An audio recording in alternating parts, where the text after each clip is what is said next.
Welcome to today's Walk Through the Bible by historical category. We have 7 categories with 1 chapter each per day. This will take us through the Bible in less than 9 months. This English Standard Version of the Bible is being read by my favorite Christian voice, Max McLean. Our first category begins with the reading of the Torah, Genesis through Deuteronomy. This is God's law for Israel through Moses.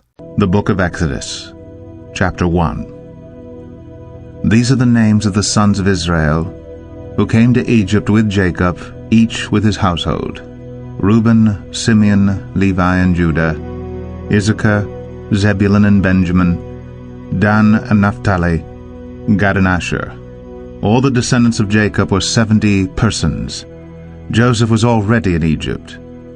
Then Joseph died, and all his brothers and all that generation. But the people of Israel were fruitful and increased greatly.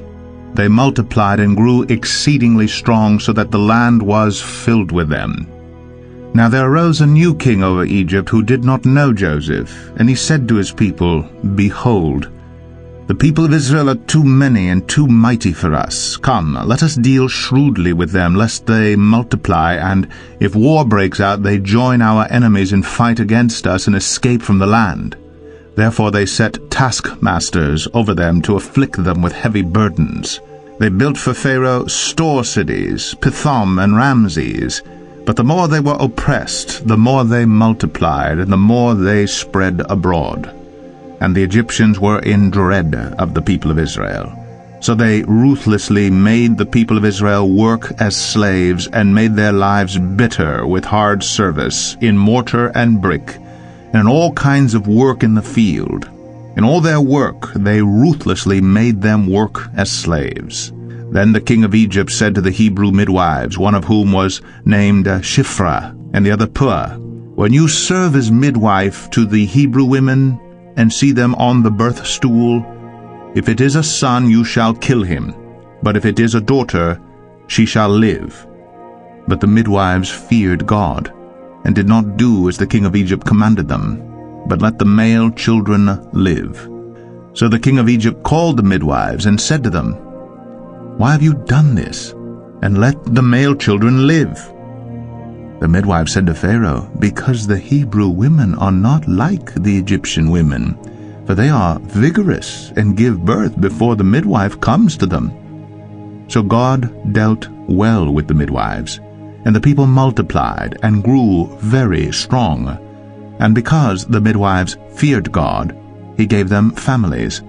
Then Pharaoh commanded all his people, "Every son that is born to the Hebrews you shall cast into the Nile, but you shall let every daughter live." Our second category walks us through Israel's history, beginning with the book of Joshua through the book of Esther. 1 Samuel 2. And Hannah prayed and said, "My heart exults in the Lord, my strength is exalted in the Lord. My mouth derides my enemies, because I rejoice in your salvation. There is none holy like the Lord. There is none besides you. There is no rock like our God. Talk no more so very proudly. Let not arrogance come from your mouth. For the Lord is a God of knowledge, and by him actions are weighed. The bows of the mighty are broken, but the feeble bind on strength. Those who were full have hired themselves out for bread, but those who were hungry have ceased to hunger. The barren has borne 7, but she who has many children is forlorn. The Lord kills and brings to life. He brings down to Sheol and raises up. The Lord makes poor and makes rich. He brings low and he exalts.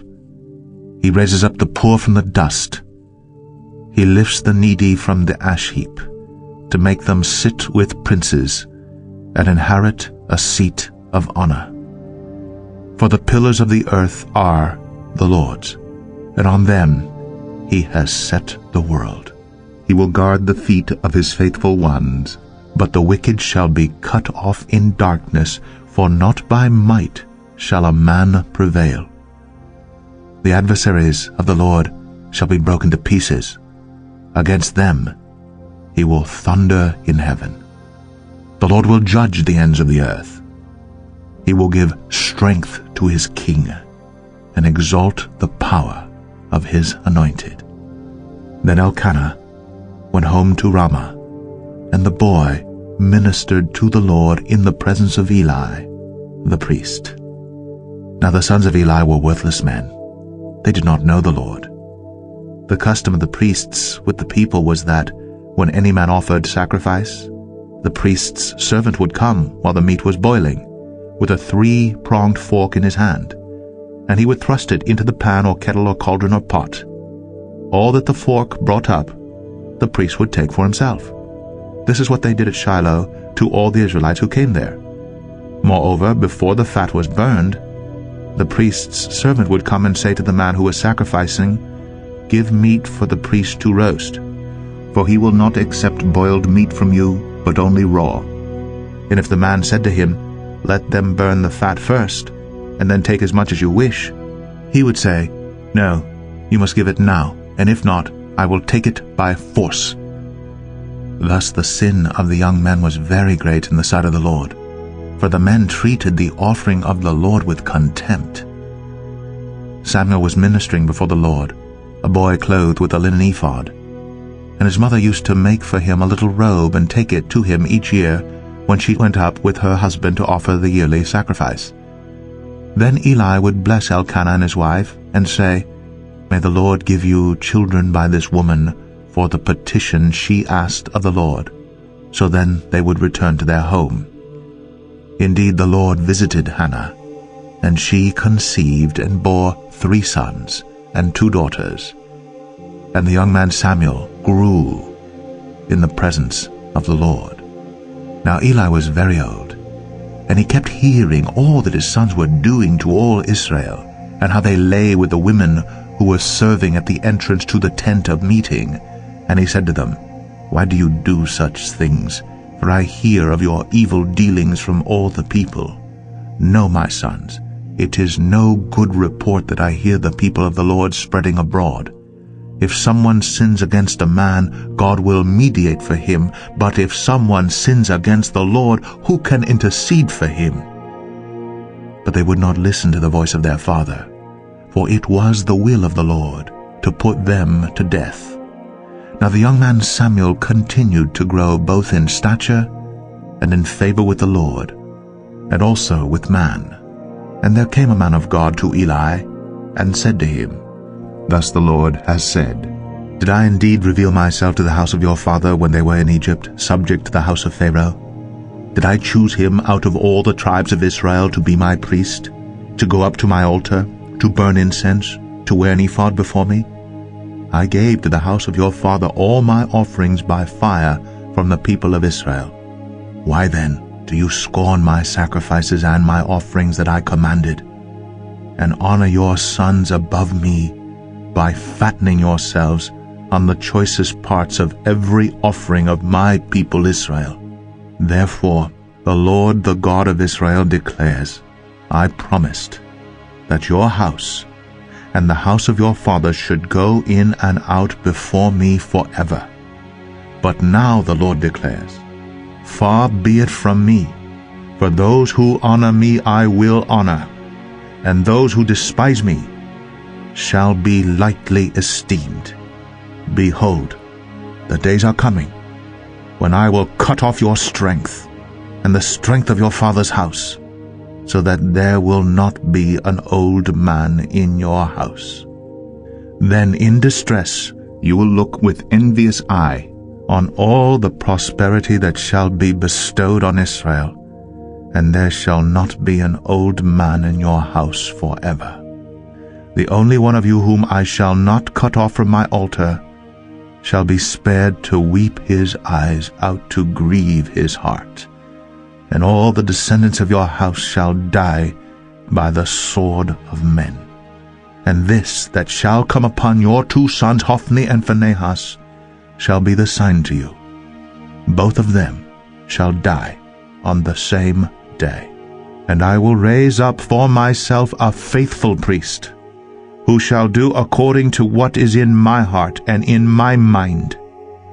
And I will build him a sure house, and he shall go in and out before my anointed forever.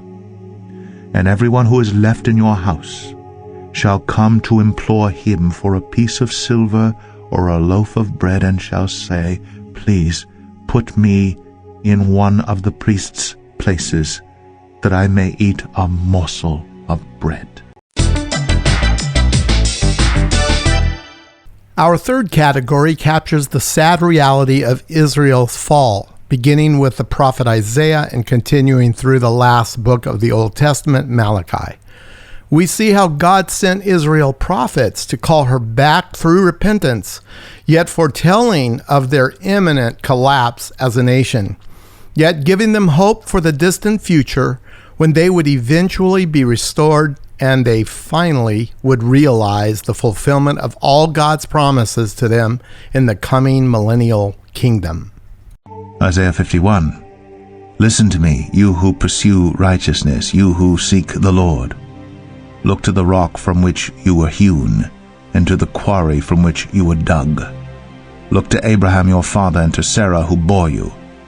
For he was but one when I called him, that I might bless him and multiply him.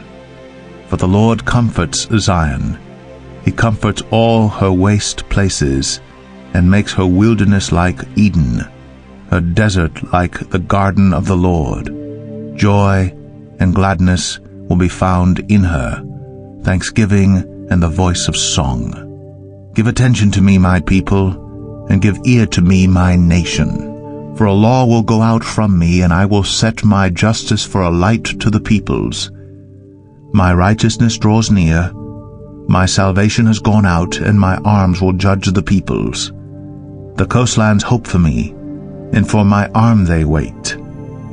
Lift up your eyes to the heavens and look at the earth beneath, for the heavens vanish like smoke, the earth will wear out like a garment, and they who dwell in it will die in like manner. But my salvation will be forever, and my righteousness will never be dismayed. Listen to me, you who know righteousness, the people in whose heart is my law. Fear not the reproach of man, nor be dismayed at their revilings. For the moth will eat them up like a garment, and the worm will eat them like wool. But my righteousness will be forever, and my salvation to all generations. Awake, awake, put on strength, O arm of the Lord, awake as in days of old, the generations of long ago. Was it not you who cut Rahab in pieces, that pierced the dragon? Was it not you who dried up the sea, the waters of the great deep, who made the depths of the sea a way for the redeemed to pass over? And the ransom of the Lord shall return and come to Zion with singing.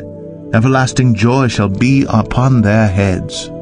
They shall obtain gladness and joy, and sorrow and sighing shall flee away. I am he who comforts you. Who are you that you are afraid of man who dies, of the Son of Man who is made like grass, and have forgotten the Lord your Maker, who stretched out the heavens and laid the foundations of the earth? And you fear continually all the day because of the wrath of the oppressor when he sets himself to destroy? And where is the wrath of the oppressor? He who is bowed down shall speedily be released. He shall not die and go down to the pit, neither shall his bread be lacking. I am the Lord your God, who stirs up the seas so that its waves roar. The Lord of hosts is his name. And I have put my words in your mouth and covered you in the shadow of my hand, establishing the heavens and laying the foundations of the earth, and saying to Zion, You are my people. Wake yourself, stand up, O Jerusalem, you who have drunk from the hand of the Lord the cup of his wrath, who have drunk to the dregs the bowl, the cup of staggering. There is none to guide her among all the sons as she has borne. There is none to take her by the hand among all the sons as she has brought up.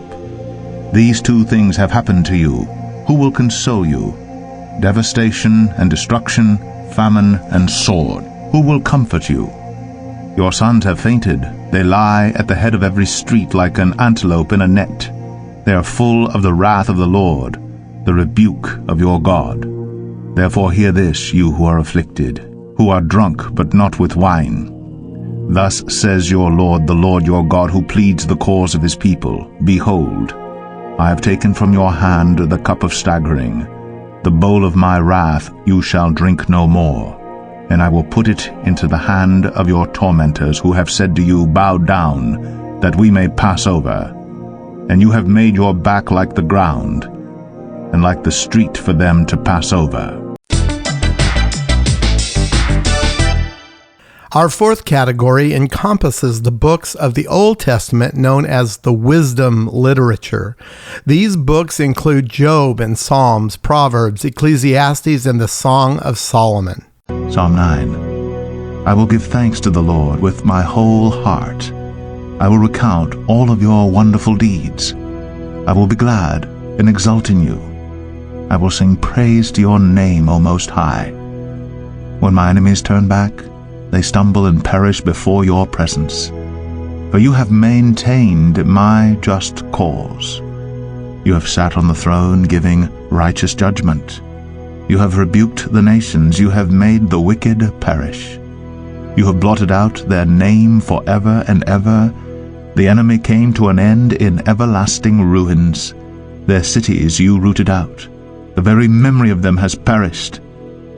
But the Lord sits enthroned forever. He has established his throne for justice, and he judges the world with righteousness. He judges the peoples with uprightness. The Lord is a stronghold for the oppressed, a stronghold in times of trouble. And those who know your name put their trust in you. For you, O Lord, have not forsaken those who seek you. Sing praises to the Lord, who sits enthroned in Zion. Tell among the peoples his deeds. For he who avenges blood is mindful of them. He does not forget the cry of the afflicted. Be gracious to me, O Lord. See my affliction from those who hate me. O you who lift me up from the gates of death, that I may recount all your praises, that in the gates of the daughter of Zion I may rejoice in your salvation. The nations have sunk in the pit that they made. In the net that they hid their own foot has been caught. The Lord has made himself known. He has executed judgment. The wicked are snared in the work of their own hands. The wicked shall return to Sheol, all the nations that forget God. For the needy shall not always be forgotten, and the hope of the poor shall not perish forever. Arise, O Lord, let not man prevail.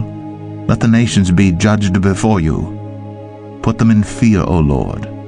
Let the nations know that they are but men. Our fifth category takes us to the New Testament with the Gospels of Matthew, Mark, Luke, and John. Luke 7.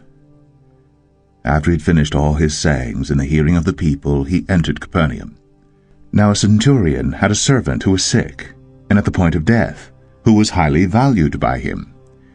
When the centurion heard about Jesus, he sent to him elders of the Jews, asking him to come and heal his servant. And when they came to Jesus, they pleaded with him earnestly, saying, He is worthy to have you do this for him, for he loves our nation, and he is the one who built us our synagogue. And Jesus went with them. When he was not far from the house, the centurion sent friends, saying to him, Lord, do not trouble yourself, for I am not worthy to have you come under my roof. Therefore I did not presume to come to you.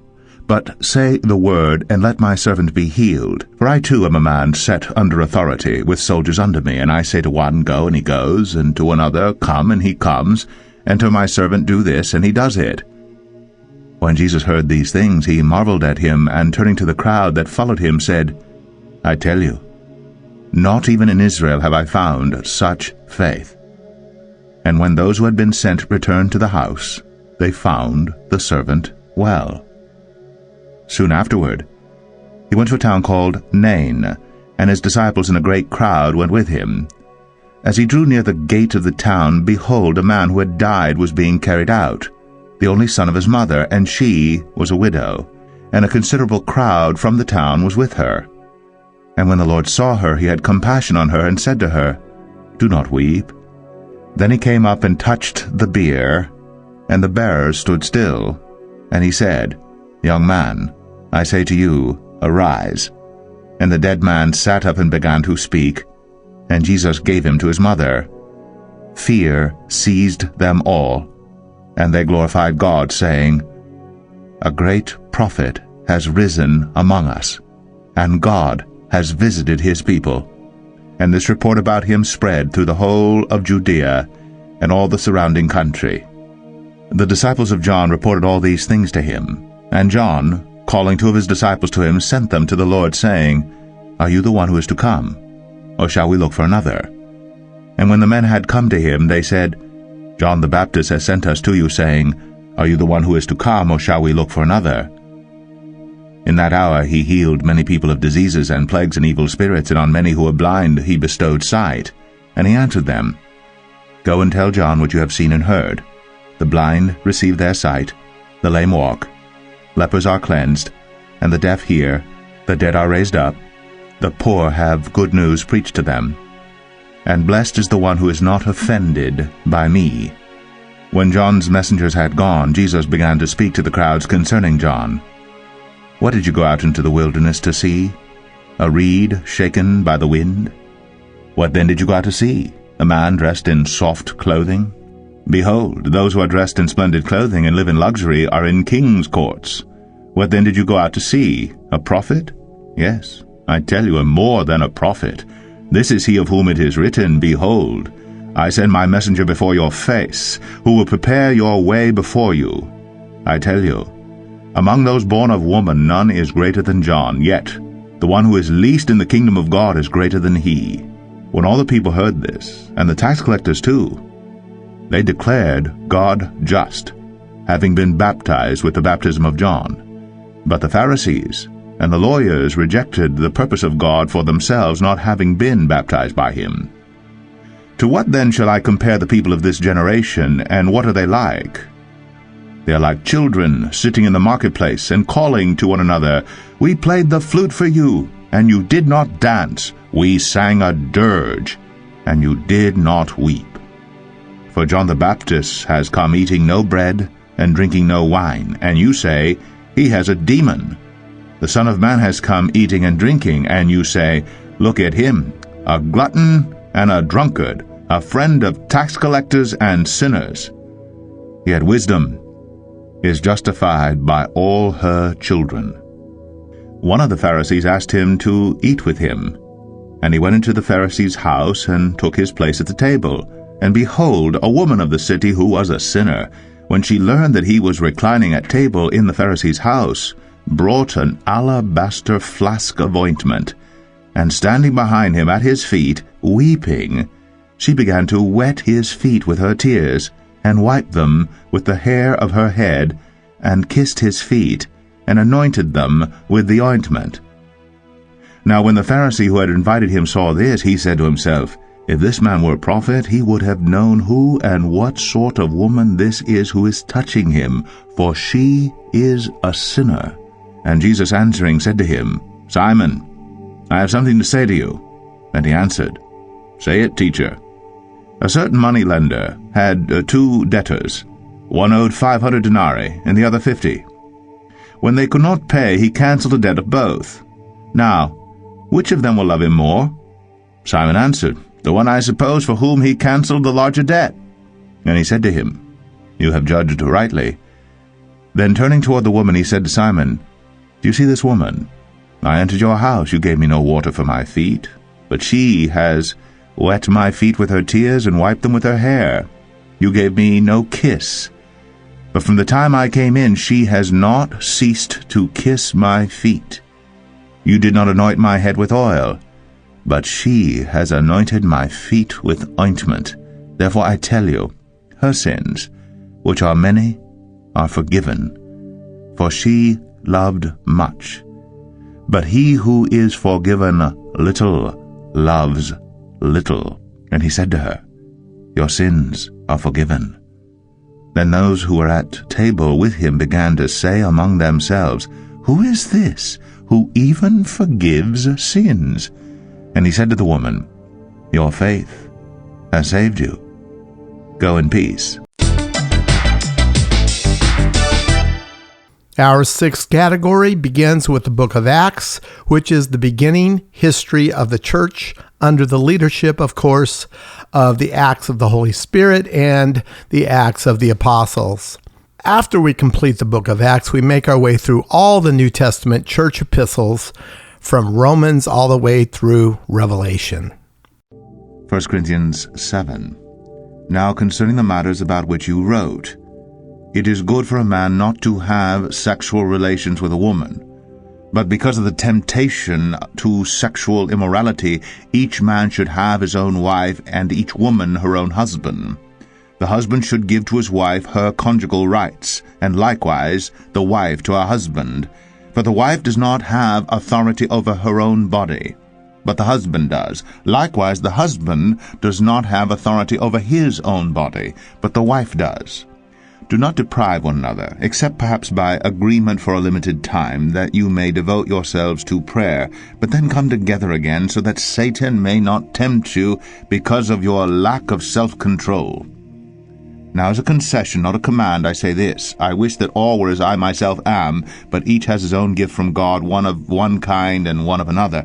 To the unmarried and the widows I say that it is good for them to remain single as I am, but if they cannot exercise self-control, they should marry. For it is better to marry than to be aflame with passion. To the married I give this charge, not I but the Lord: the wife should not separate from her husband, but if she does, she should remain unmarried, or else be reconciled to her husband, and the husband should not divorce his wife. To the rest I say, I, not the Lord, that if any brother has a wife who is an unbeliever, and she consents to live with him, he should not divorce her. If any woman has a husband who is an unbeliever, and he consents to live with her, she should not divorce him. For the unbelieving husband is made holy because of his wife, and the unbelieving wife is made holy because of her husband. Otherwise your children would be unclean, but as it is they are holy. But if the unbelieving partner separates, let it be so. In such cases the brother or sister is not enslaved. God has called you to peace. Wife, how do you know whether you will save your husband? Husband, how do you know whether you will save your wife? Only let each person lead the life that the Lord has assigned to him, and to which God has called him. This is my rule in all the churches. Was anyone at the time of his call already circumcised? Let him not seek to remove the marks of circumcision. Was anyone at the time of his call uncircumcised? Let him not seek circumcision. For neither circumcision counts for anything, nor uncircumcision, but keeping the commandments of God. Each one should remain in the condition in which he was called. Were you a slave when called? Do not be concerned about it. But if you can gain your freedom, avail yourself of the opportunity. For he who is called in the Lord as a slave is a freedman of the Lord. Likewise, he who is free when called is a slave of Christ. You were bought with a price. Do not become slaves of men. So, brothers, in whatever condition each was called, there let him remain with God. Now concerning the betrothed, I have no command from the Lord, but I give my judgment as one who by the Lord's mercy is trustworthy. I think that in view of the present distress, it is good for a person to remain as he is. Are you bound to a wife? Do not seek to be free. Are you free from a wife? Do not seek a wife. But if you do marry, you have not sinned. And if a betrothed woman marries, she has not sinned. Yet those who marry will have worldly troubles, and I would spare you that. This is what I mean, brothers. The appointed time has grown very short. From now on, let those who have wives live as though they had none, and those who mourn as though they were not mourning, and those who rejoice as though they were not rejoicing, and those who buy as though they had no goods, and those who deal with the world as though they had no dealings with it. For the present form of this world is passing away. I want you to be free from anxieties. The unmarried man is anxious about the things of the Lord, how to please the Lord. But the married man is anxious about worldly things, how to please his wife, and his interests are divided. And the unmarried or betrothed woman is anxious about the things of the Lord, how to be holy in body and spirit. But the married woman is anxious about worldly things, how to please her husband. I say this for your own benefit, not to lay any restraint upon you, but to promote good order and to secure your undivided devotion to the Lord. If anyone thinks that he is not behaving properly toward his betrothed, if his passions are strong, and it has to be, let him do as he wishes, let them marry, it is no sin. But whoever is firmly established in his heart, being under no necessity, but having his desire under control, and has determined this in his heart, to keep her as his betrothed, he will do well. So then, he who marries his betrothed does well, and he who refrains from marriage will do even better. A wife is bound to her husband as long as he lives, but if her husband dies, she is free to be married to whom she wishes only in the Lord. Yet in my judgment she is happier if she remains as she is, and I think that I too have the Spirit of God. We have a bonus category, which is a daily dose of Psalm 119. This psalm, written by King David, and the way he laid it out was to have a natural division that we call stanzas. The divisions are the letters of the Hebrew alphabet. Each stanza represents one letter each of the 22 total letters. Here are verses 49 through 56 in stanza number 7. Remember your word to your servant, in which you have made me hope. This is my comfort in my affliction, that your promise gives me life. The insolent utterly deride me, but I do not turn away from your law. When I think of your rules from of old, I take comfort, O Lord. Hot indignation seizes me because of the wicked, who forsake your law. Your statutes have been my songs in the house of my sojourning. I remember your name in the night, O Lord, and keep your law. This blessing has fallen to me, that I have kept your precepts.